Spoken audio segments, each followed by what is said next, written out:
నమస్కారం. సుఖీభవకు స్వాగతం. ఈరోజు సుఖీభవలో వంగ భస్మంతో లైంగిక సమస్యలు మాయం. టీకా తీసుకున్న వారి నుంచి డెల్టా వ్యాపిస్తుందా? వ్యాధుల గుట్టు విప్పే మూత్ర పరీక్ష, కోవిడ్ తర్వాత నాడుల సమస్యలు, ఇంకా హెల్త్ టిప్. ఆయుర్వేద ఔషధాల్లో భస్మాలది ప్రత్యేకమైన స్థానం. ప్రకృతిలో లభించే లోహాల్ని సైతం వివిధ రకాల పద్ధతుల్లో శుద్ధి చేసి ఆపై భస్మీకరణం చేయడం ద్వారా భస్మాలను తయారు చేస్తూ ఉంటారు. టిన్ లోహం నుంచి తయారు చేసే వంగ భస్మం అలాంటిదే. స్త్రీ పురుషుల్లో ప్రత్యుత్పత్తి వ్యవస్థలో కనిపించే అనేక రకాల సమస్యలకు వంగ భస్మం ఒక చక్కటి ఔషధంగా పనిచేస్తుందని చెప్తారు నిపుణులు. వంగ భస్మం ఔషధం గురించిన పూర్తి వివరాల్ని ఇప్పుడు తెలుసుకుందాం.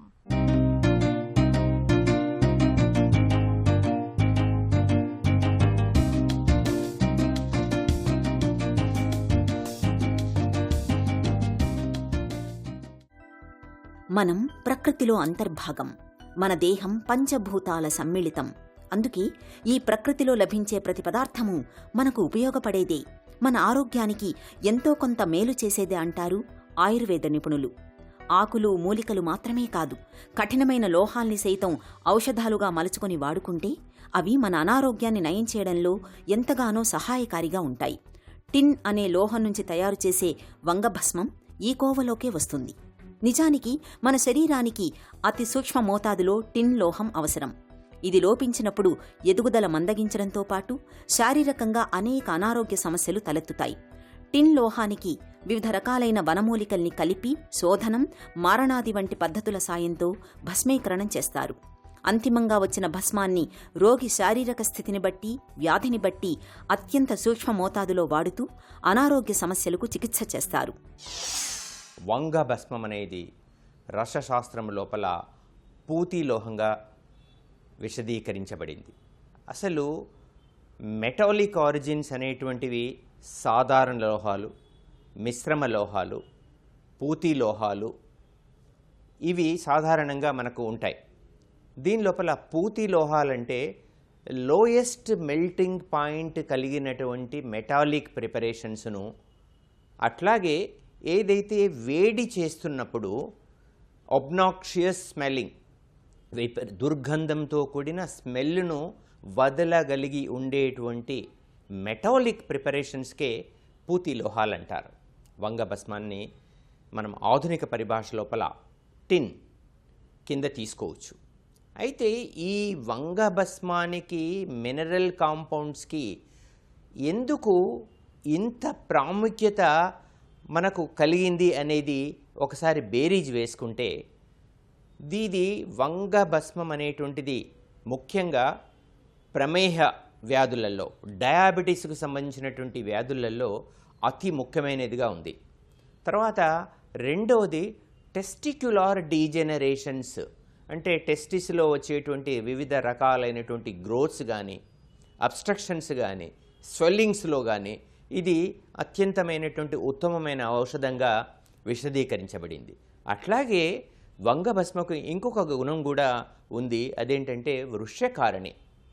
సో సెక్చువల్ ఇన్కాంపిటెన్సీలో కూడా ఈ డ్రగ్ను అత్యుత్తమమైనదిగా రసవాదులు, ఆయుర్వేదీయ వైద్యులు వాడుతుంటారు. అసలు ఈ వంగ భస్మం అనేటువంటిది మనము మామూలుగా ఉండేటువంటి పూతి లోహాన్ని తీసుకొని శోధనము, జారణము, మారణము అనే విధానాల ద్వారా మనము శుద్ధి చేస్తాం. దీనిలో ఉండేటువంటి విశేషమైనటువంటి గుణాలు ఏంటంటే ఇవి నానో పార్టికల్ స్టేటస్ను అట్టైన్ అవుతుంది. వంగ భస్మము, టిన్ ఆక్సైడ్ అనేటువంటిది నానో పార్టికల్ అట్టైన్ అయినప్పుడు మనకు ఇది తప్పకుండా దీని యొక్క ఇంపాక్ట్ ఆయుర్వేద శాస్త్రం లోపల రససరంగిరిలో వివరించబడినటువంటి విధంగా ప్రమేహ వ్యాధులలో ఒక అద్భుతమైన వరంగా ఉంటుందనడం లోపల సందేహం లేదు. టిన్ లోహాన్ని భస్మీకరణం చేయడం ద్వారా వచ్చిన పదార్థాన్ని వంగ భస్మం లేదా భంగ భస్మం అని పిలుస్తారు. ఈ భస్మాన్ని నోటి ద్వారా తీసుకున్నప్పుడు అది తక్షణమే మన శరీరంలోని రసాల్లోకి, కణాల్లోకి, ఆ కణాల్లో అంతర్గతంగా ఉండే సైటోప్లాజంలోకి కూడా చొచ్చుకుపోతుంది. వంగభస్మం ప్రధానంగా ప్రత్యుత్పత్తి అవయవాల్లో కనిపించే సమస్యలపై బాగా పనిచేస్తుంది. జననావయవాలతో పాటు గర్భాశయం, అండాశయాలు, మూత్రాశయం, ప్రొస్టేట్ గ్రంథి, కిడ్నీ తదితర అవయవాల్లో కనిపించే సమస్యలకు వంగభస్మాన్ని ఒక చక్కటి పరిష్కారంగా చెబుతారు నిపుణులు. లైంగిక శక్తిని ప్రేరేపించడంలో ఇది బాగా పనిచేస్తుంది. వంగభస్మానికి anti bacterial, anti inflammatory, anti microbial గుణాలు సమృద్ధిగా ఉన్నాయి. ఇది కండరాలను రిలాక్స్ అయ్యేలా చేస్తుంది, అండం విడుదలను ప్రేరేపిస్తుంది, రక్త కణాల ఉత్పత్తికి తోడ్పడుతుంది. వంగభస్మంతో ఇలా ఎన్నో రకాల ఆరోగ్య ప్రయోజనాలు ఉన్నాయని చెబుతారు నిపుణులు. ఈ నానో పార్టికల్ స్టేటస్ అట్టైన్ అయినటువంటి వంగభస్మాన్ని మధుమేహ వ్యాధులలో టైప్ 2 డయాబెటీస్లో గనక మనము నిషాంలకి చూర్ణం చేత చేర్చి ఇచ్చినట్టయితే మనకు ఎట్లాంటి ఆధునిక ఔషధాలు లేకుండా మనం షుగర్ను మనం స్వాధీనంలోకి తెచ్చుకోవాలి.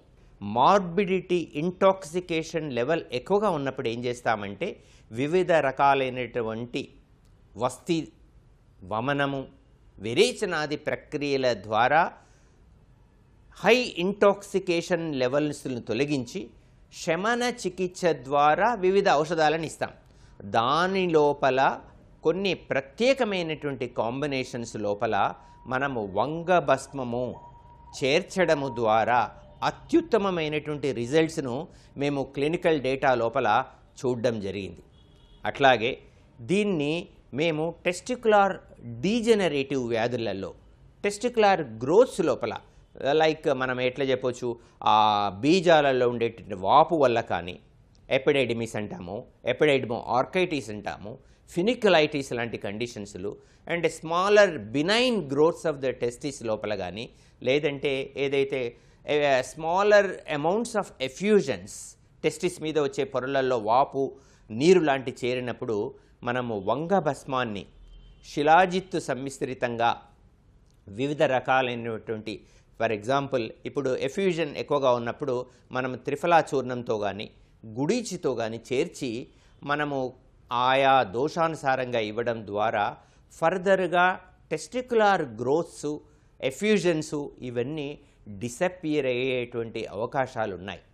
అట్లాగే మనకు ఏదైతే హార్మోనల్ ఇంబ్యాలెన్స్ ఉందో ఆ హార్మోనల్ ఇంబ్యాలెన్స్ను నార్మల్గా తీసుకొచ్చేసి క్లైబ్యాన్ని తగ్గించి శరీరంలో జడత్వాన్ని తగ్గించి సెక్స్ పరంగా సామర్థ్యాన్ని పెంచగలిగేటువంటి అత్యుత్తమమైనటువంటి వంగభస్మము ఆయుర్వేదం లోపల రసవాదులకి ఒక అద్భుతమైన వరంగా ఉంటుందనడం లోపల సందేహం లేదు.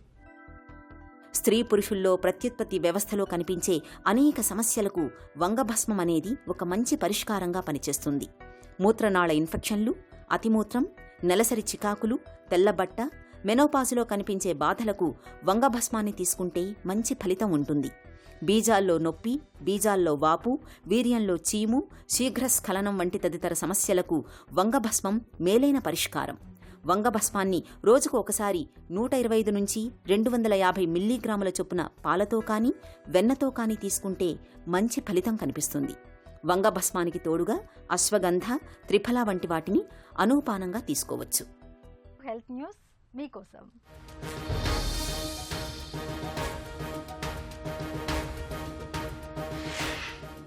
కరోనా వ్యాక్సిన్ తీసుకున్న వారి నుంచి కూడా వైరస్ ఇతరులకు వ్యాప్తి చెందే ఆస్కారం ఉందని పలు దేశాల్లో జరుపుతోన్న అధ్యయనాల్లో వెల్లడవుతోంది. ముఖ్యంగా ఇతర రకాలతో పోలిస్తే వ్యాక్సిన్ తీసుకున్న వారి నుంచి డెల్టా వేరియంట్ ఇతరులకు ఎక్కువగా వ్యాపించే అవకాశం ఉన్నట్లు బ్రిటన్, అమెరికాల్లో జరిపిన అధ్యయనాలు పేర్కొంటున్నాయి. అయినా ప్రమాదకర పరిస్థితి బారిన పడకుండా అడ్డుకోవడంలో వ్యాక్సిన్లు సమర్థంగా పనిచేస్తున్నాయని నిపుణులు స్పష్టం చేస్తున్నారు. కరోనా వ్యాక్సిన్ పంపిణీ కొనసాగుతున్న వేళ వైరస్ ప్రభావాన్ని అంచనా వేసేందుకు బ్రిటన్, అమెరికా దేశాలు ప్రయత్నాలు చేస్తూనే ఉన్నాయి. ముఖ్యంగా డెల్టా వేరియంట్తో వైరస్ వ్యాప్తి మరోసారి పెరిగేందుకు కారణాలను అన్వేషించే పనిలో పడ్డాయి. ఇందులో భాగంగా అమెరికాలోని యూనివర్సిటీ ఆఫ్ విస్కాన్సిన్కు చెందిన పరిశోధకులు ఒక అధ్యయనం చేపట్టారు. ఈ అధ్యయనంలో మొత్తం 719 మందిని పరిగణనలోకి తీసుకున్నారు. వారి PCR టెస్టులను విశ్లేషించడంతో పాటు థ్రెషోల్డ్ సైకిల్స్ పై అధ్యయనం జరిపారు. 719 మందిలో వ్యాక్సిన్ తీసుకున్న 311 మందికి పాజిటివ్ నిర్ధారణ కాగా వారిలో CT విలువ 25 కంటే తక్కువగా ఉన్నట్లు కనుగొన్నారు. CT విలువ తక్కువగా ఉంటే వైరల్ లోడ్ ఎక్కువగా ఉన్నట్లు భావిస్తారు. తద్వారా వ్యాక్సిన్ తీసుకున్న వారికి సంబంధం లేకుండా డెల్టా వేరియంట్ వ్యాప్తి జరుగుతోందని సమాచార విశ్లేషణలో నిపుణులు నిర్ధారించారు. వ్యాక్సిన్ తీసుకున్న వారి స్వాబ్ నమూనాల్లోనూ వైరల్ లోడ్ ఎక్కువగానే ఉన్నట్లు శాస్త్రవేత్తలు తేల్చారు. ఇక మసాచుసెట్స్ యూనివర్సిటీ నిపుణులు జరిపిన అధ్యయనాల్లోనూ ఇటువంటి ఫలితాలే వచ్చాయి. కొత్తగా వెలుగు చూస్తోన్న పాజిటివ్ కేసులు వ్యాక్సిన్ తీసుకున్న వారిలోనే ఎక్కువగా ఉంటున్నట్లు నిర్ధారించారు. ముఖ్యంగా బ్రేక్ త్రూ ఇన్ఫెక్షన్కు డెల్టా వేరియంట్ కారణమవుతున్నట్లు నిపుణులు అనుమానిస్తున్నారు. అయినా కరోనా వైరస్తో ఆసుపత్రిలో చేరికలు, మరణాలను తగ్గించడంలో వ్యాక్సిన్లు సమర్థంగా పనిచేస్తున్నాయని శాస్త్రవేత్తలు పునరుద్ఘాటించారు. ఈ నేపథ్యంలో వ్యాక్సిన్ తీసుకున్న వారు కూడా ఇండోర్ ప్రాంతాల్లో మాస్కులు, భౌతిక దూరం వంటి కోవిడ్ నిబంధనలు పాటించాలని పరిశోధకులు సూచిస్తున్నారు. మూత్రం వ్యర్థ పదార్థమే కావచ్చు, కానీ అది మన ఒంట్లో ఆరోగ్యానికి, అనారోగ్యానికి ఒక సూచికగా భావించాలని చెబుతారు నిపుణులు. మూత్రంలో కనిపించే రంగుల్లో తేడాలు, మార్పుల ఆధారంగా చాలా రకాల జబ్బుల ఆనుపానుల్ని కనిపెట్టే వీలుంటుంది. మూత్రం రంగు, మూత్రంలో ప్రోటీన్ పోవడం, చీము కణాలు, ఇలా మూత్రంలో కనిపించే ప్రతి మార్పు వెనుక ఏదో ఒక కారణం ఉంటుంది. అందుకే మన అనారోగ్యాన్ని అంచనా వేసేందుకు డాక్టర్లు రక్త పరీక్షతో పాటు మూత్ర పరీక్షకు కూడా ప్రాధాన్యం ఇస్తూ ఉంటారు. మూత్ర పరీక్ష గురించిన పూర్తి వివరాల్ని ఇప్పుడు తెలుసుకుందాం.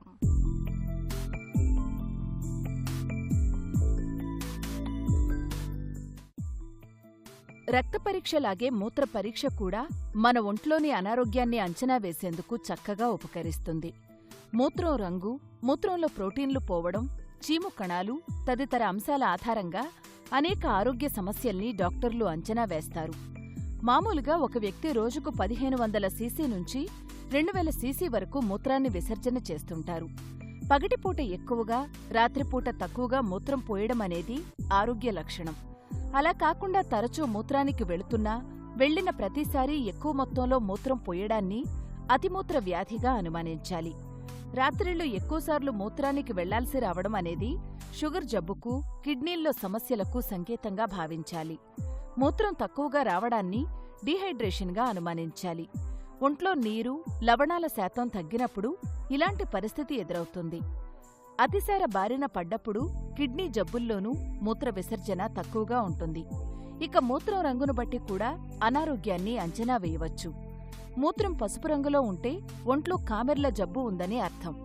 మూత్రం ఎర్రటి రంగులో గాని, పొగచూరిన రంగులో గాని వస్తుంటే మూత్రంలో రక్తం పోతుందని అనుమానించాలి. మలేరియా జ్వరం కారణంగా ఏవైనా దుష్ఫలితాలు తలెత్తినప్పుడు, సరిపడని రక్తం ఎక్కించినప్పుడు మూత్రం నలుపు రంగులో వస్తుంటుంది. మూత్రం మబ్బుగా తెలుపు రంగులో వస్తుంటే యూరిన్ ఇన్ఫెక్షన్ సోకిందని భావించాలి. మనం మింగుతున్న మందుల కారణంగా కూడా ఒక్కోసారి మూత్రం రంగు మారొచ్చు.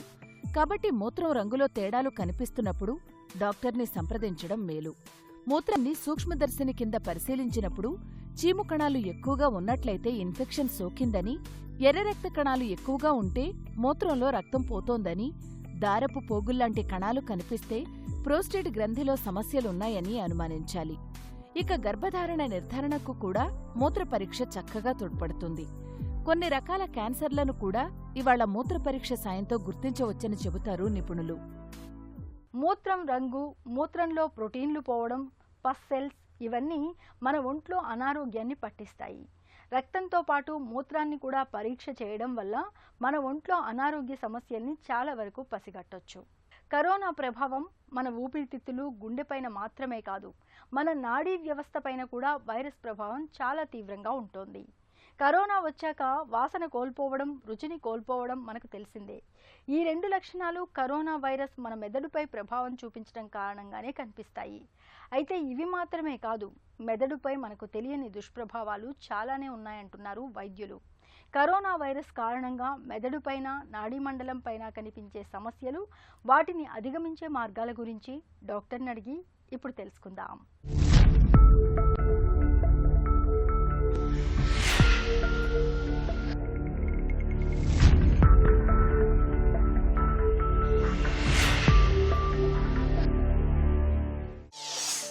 కరోనా వైరస్ నాడీ మండలంపై ప్రభావం చూపుతుందా? ఈ కోవిడ్-19 అనేది శ్వాసకోశ సంబంధించిందే కాదు, మిగతా ఆర్గన్స్ని కూడా ఎఫెక్ట్ చేస్తుంది. ముఖ్యంగా లంగ్స్తో పాటు కొంతమందికి హార్ట్ ఎఫెక్ట్ చేయొచ్చు, కొంతమందికి బ్రెయిన్ ఎఫెక్ట్ చేయొచ్చు. దాంతోపాటు దాని యొక్క పరిణామాలతో మిగతా ఆర్గన్స్ కూడా, ఉదాహరణకి కిడ్నీ లాంటి ఎఫెక్ట్స్ కూడా పడవచ్చు. మందులతోనైతేనేమి మిగతా ఆ వ్యాధి యొక్క ప్రభావం వలన బాడీలో వచ్చే మార్పులతో మిగతా ఆర్గన్స్ కూడా ఎఫెక్ట్ అవ్వచ్చు.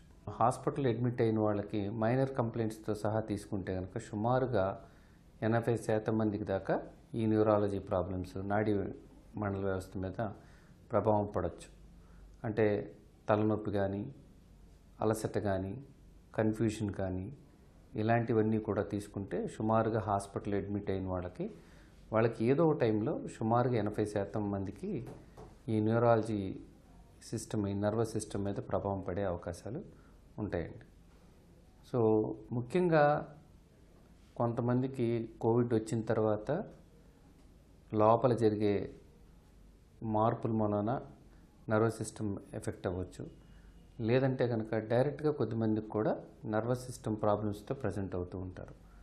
ఉదాహరణకి పెరాలసిస్ స్ట్రోక్ కానీ, లేకపోతే కన్ఫ్యూజనల్ స్టేట్, అంటే ఎన్సెఫలోపతి లాంటిది వస్తే వాళ్ళు కన్ఫ్యూజనల్ స్టేట్తో, ఫిట్స్తో కూడా రావచ్చు. కరోనా బాధితుల్లో కనిపిస్తున్న నరాల సమస్యలు ఎలా ఉంటున్నాయి? ఖచ్చితంగా నాడీ మండలం మీద ప్రభావం కనబడుతుంది. ముఖ్యంగా వైరస్ ఎఫెక్ట్ అవ్వటం వలన, అంటే కొంతమందికి వైరస్ డైరెక్ట్గా బ్లడ్ ద్వారా స్ప్రెడ్ అవ్వచ్చు. లేదంటే కనుక ముక్కుల్లోంచి ఆల్ఫాక్టరీ నర్వ్ అని వాసనకి పనికొచ్చే నర్వ్ ద్వారా ఎఫెక్ట్ అవ్వచ్చు. సో లేదంటే కనుక వేరే లంగ్స్ కానీ మిగతా ఎఫెక్ట్ అయినప్పుడు బాడీలో ఇన్ఫ్లమేటరీ మార్కర్స్ ఎలివేట్ అవుతాయి. అంటే ఉదాహరణకి డి డైమర్స్ అని, IL-6 అని, తర్వాత ట్యూమర్ నెక్రోసిస్ ఫ్యాక్టర్ అని, ఇలాంటివి ఎలివేట్ అవుతాయి అన్నమాట. ఇవి ఎలివేట్ అయినప్పుడు బాడీలో ఇన్ఫ్లమేటరీ మార్కర్స్ ఎలివేట్ అయినప్పుడు బాడీలో వచ్చే చేంజెస్తో రక్తంలో మార్పులు జరగటం వలన ఈ బ్రెయిన్ మీద ఎఫెక్ట్ పడి, సో రకరకాల ప్రాబ్లమ్స్తో కనపడుతూ ఉంటారు.